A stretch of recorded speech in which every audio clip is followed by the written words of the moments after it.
Kopda Basarsyah resmi ditetapkan sebagai tersangka dalam kasus penembakan 3 anggota polisi saat penggerebekan judi sabung ayam di Weikanan, Lampung, pada 17 Maret 2025. Wakil Sementara, WS, dan Puspom TNI, Mayor Jenderal TNI Eka Wijaya Permana, mengonfirmasi bahwa Kopda Basarsyah telah mengakui perbuatannya. Kopda B telah ditetapkan sebagai tersangka. Yang bersangkutan juga telah mengakui melakukan penembakan terhadap ketiga korban, ujar Eka dalam konferensi pers di Mapolda Lampung, Selasa, 25 Maret 2025. Saat ini, Kopda Basarsyah ditahan di Denpom 23 Bandar Lampung untuk menjalani proses hukum lebih lanjut. Selain itu, Pembantu Letnan 1, Peltu, Lubis juga ditetapkan sebagai tersangka dalam kasus perjudian terkait penggerebekan tersebut. Pagi hari ini, kami bersama-sama dengan Pak Wadan Puspomat, Pak Danrem, Pak Wakapolda dengan segenap tim yang tergabung dalam tim investigasi bersama dalam penanganan kasus perjudian dan penembakan beberapa waktu lalu akan menyampaikan update perkembangan penanganan yang sudah kita lakukan.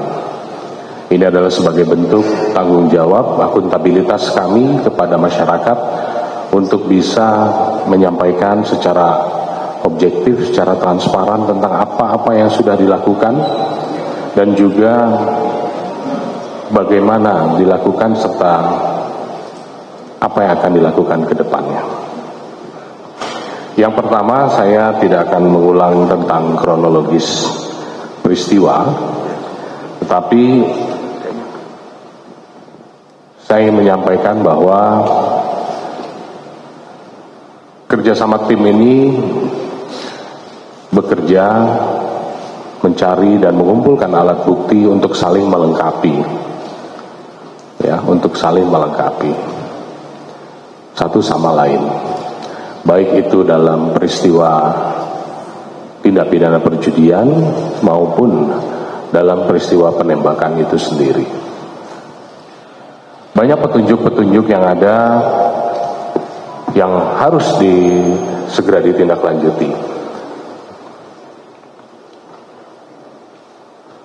Sebagai tindak lanjut, Polda Lampung sudah melakukan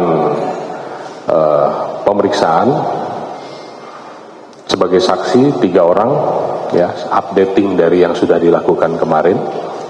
3 orang, 2 anggota Polri dan 1 warga masyarakat. Terhadap 2 anggota Polri ini, 1 diantaranya sudah kita tetapkan sebagai tersangka perjudian, yang 1 sebagai saksi dan 1 warga masyarakat sebagai saksi. Peran-perannya adalah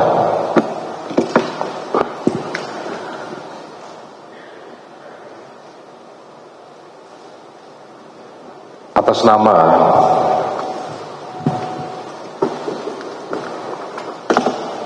K atau Kapri, dia adalah anggota Polri Polda Sumatera Selatan. Dia berada di TKP. Dia kenal, ini dalam kesaksiannya, kesaksian dia sebagai saksi untuk tersangka maupun sebagai tersangka bagi dirinya sendiri. Kenal dengan pelaku sejak 2018, kemudian dia datang karena ada invitation dan 1 jejak digital di mana dia juga mengupload, membuat video ajakan. Dia juga suka bermain sabung ayam dan lain sebagainya, sehingga kepadanya kita tetapkan sebagai tersangka dan ini sudah ditahan.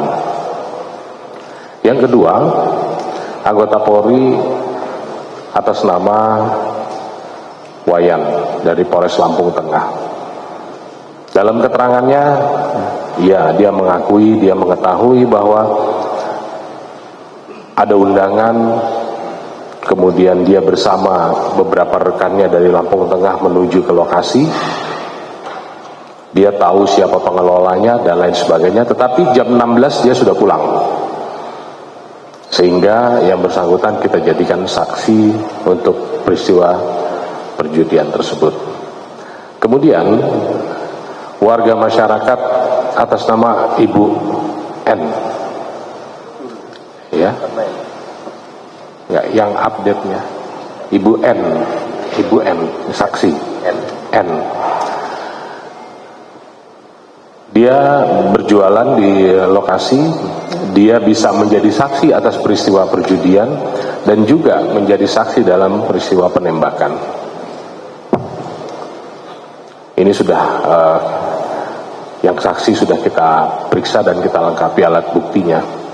Kemudian mungkin akan ada yang bertanya, kenapa kok jam 16? Kenapa kok ini dijadikan tersangka ditahan, kok yang ini tidak? Perlu saya sampaikan di sini bahwa pijakan penyidik melakukan penyidikan itu dasarnya adalah yang pertama adalah tempus, locus, modus, baru kemudian actus reus mens rea. Ya. Tempatnya, lokusnya ada di register S, di letter S register 44 W kanan.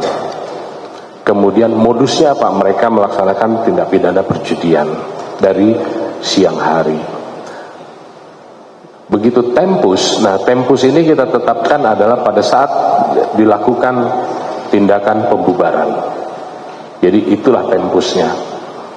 Sehingga kepada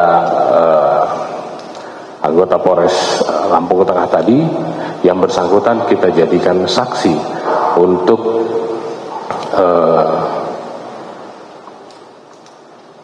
perkara perjudian dan juga penembakan. Dia saksi dalam arti saksi yang menyertakan bahwa dia kenal dan lain sebagainya. Dari updating ini kita sudah melakukan diskusi-diskusi dengan teman-teman dari Puspomat ya kemarin dan lain sebagainya, sehingga termasuk tadi malam kita juga running lakukan diskusi dan lain sebagainya, sehingga selanjutnya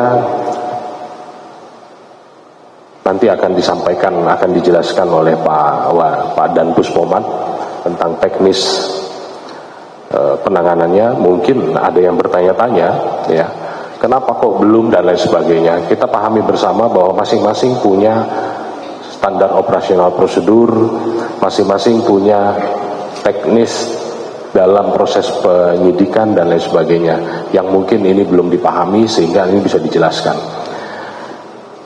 Kemudian yang berikutnya nanti begitu kita menunggu hasil lapor ya, kalau sudah keluar semua nanti kita akan melaksanakan gelar kembali bersama, kemudian berkas tersangka barang bukti ini kita akan limpahkan ke POM Angkatan Darat. Mungkin ini dari saya.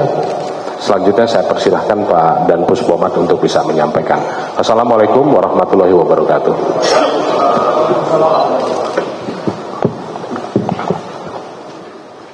Bismillahirrahmanirrahim. Assalamualaikum warahmatullahi wabarakatuh.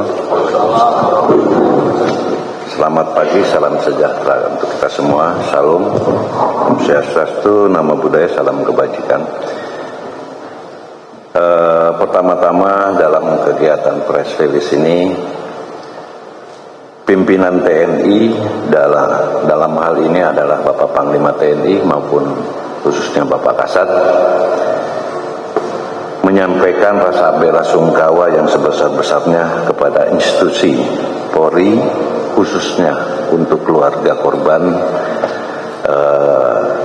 AKP Anumerta Rusyanto, kemudian Aibda Anumerta Petrus Aprianto, dan Bribtu Anumerta Galip Surya Gandana dalam kejadian gugurnya pada saat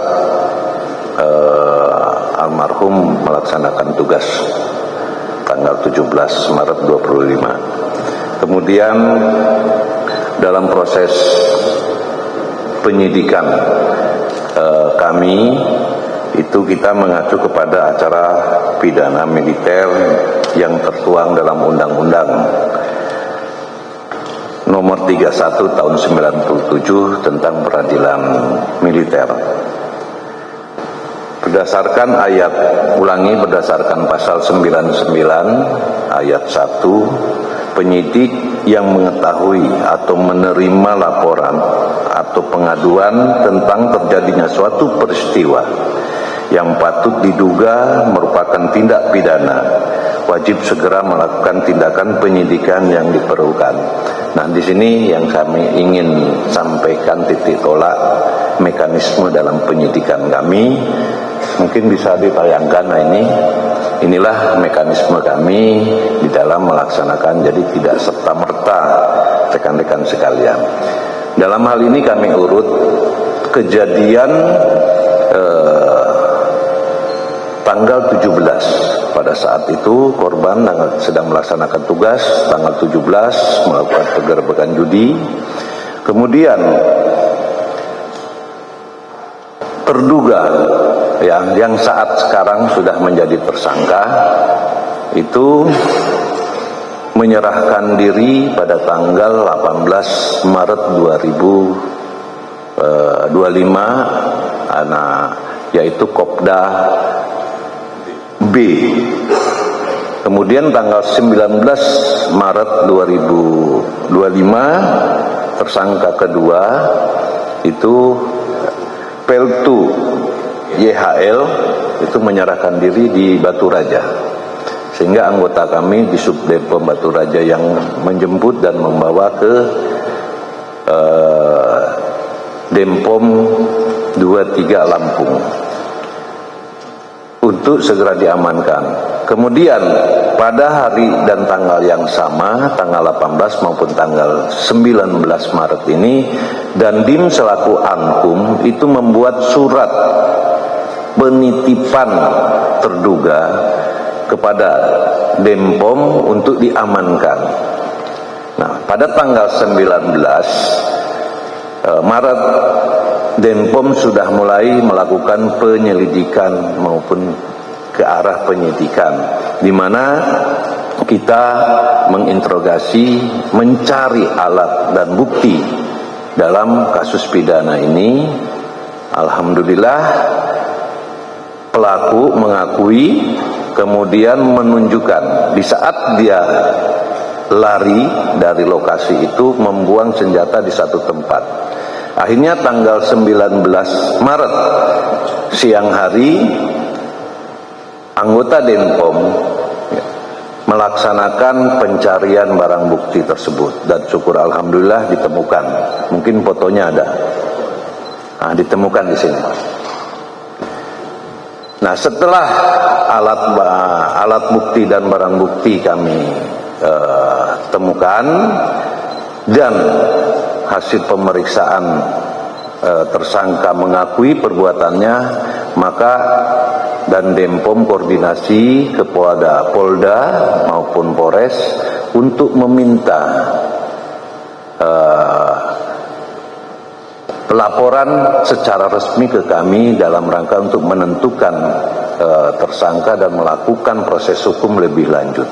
Dan itu dilaksanakan pada tanggal 22 Maret 2025. Anggota dari Polsek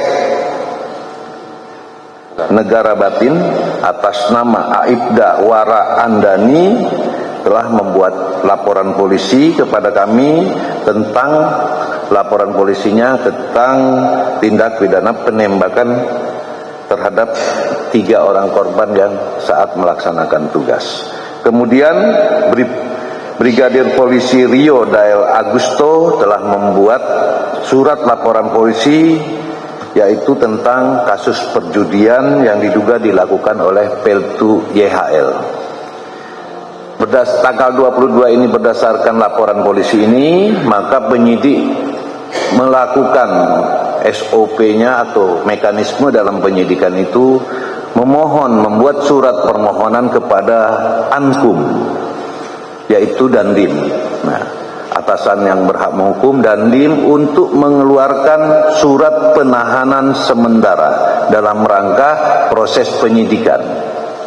Pada tanggal 23 Maret 2025, Dandim mengeluarkan surat penyerahan perkara untuk penyidikan dan penahanan sementara, sehingga di tanggal 23 Maret 2025 resmi kedua tersangka ini kita jadikan sebagai tersangka untuk penyelidikan lebih lanjut.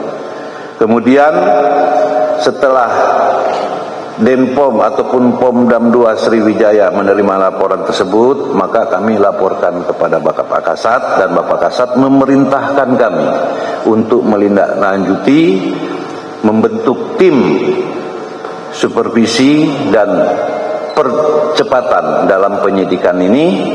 Maka kami koordinasi dengan Kadipropam, dan alhamdulillah pada tanggal 24 Maret 2025 sore hari kami beserta Karoop Propus Mabes Polri, Brigadir Jenderal TNI Polisi Pamen Simanjunta bersama dengan Danpus Sintelat dan bersama Sintel Mabesat, tim ini datang ke Lampung.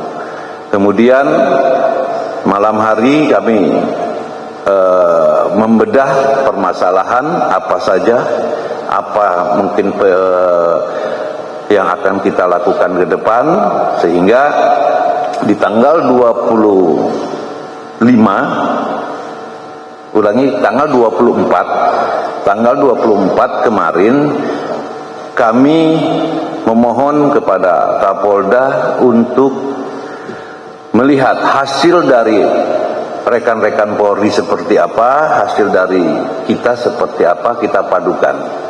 Karena ini ada kaitannya, mohon izin Pak Kapolda, ada kaitannya kami memerlukan saksi polisi yang memang ada, termasuk yang dikatakan Bapak Kapolda, yaitu 2 anggota Polri, termasuk salah satunya tersangka yang berinisial K. Kemudian 1 masyarakat sipil Ibu Nur. Tetapi kami juga di Denpom telah melakukan pemeriksaan beberapa saksi juga untuk memenuhi bagaimana proses hukum lebih lanjut. Kemudian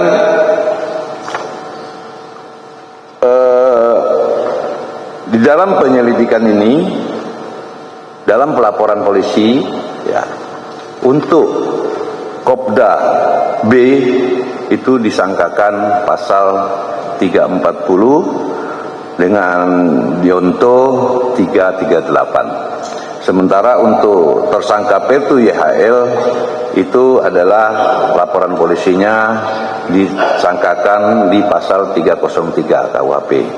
Namun untuk Kopda B karena memiliki senjata, ya,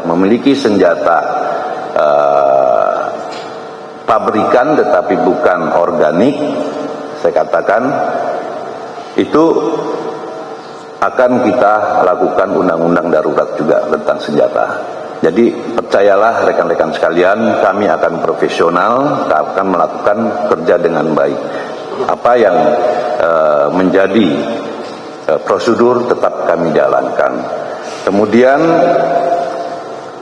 komitmen Bapak Kasat juga sampaikan kepada kami, buka seterang-terangnya, transparan, kemudian proses hukum apabila memang anggota TNI Angkatan Darat ini salah, lakukan proses hukum dengan baik. Maka kami akan berupaya untuk percepatan. Tim kami dari Jakarta 10 orang, kami akan memperkuat Denpom untuk segera menyelesaikan persoalan ini dan selalu bekerja sama dengan Polda, khususnya mungkin Dirkrim kami akan tetap lakukan. Yang jelas komitmen Bapak Kasat, kolaborasi ini harus dilaksanakan, jaga institusi kedua belah pihak yang sudah sinergitas antara TNI dan Polri, kemudian lakukan yang terbaik untuk bangsa ini. Mungkin bisa kami jelaskan seperti Ini kurang dan lebihnya saya mohon maaf. Saya akhiri. Wassalamualaikum warahmatullahi wabarakatuh. Terima kasih Bapak, kami haturkan atas penyampaian hasil joint investigation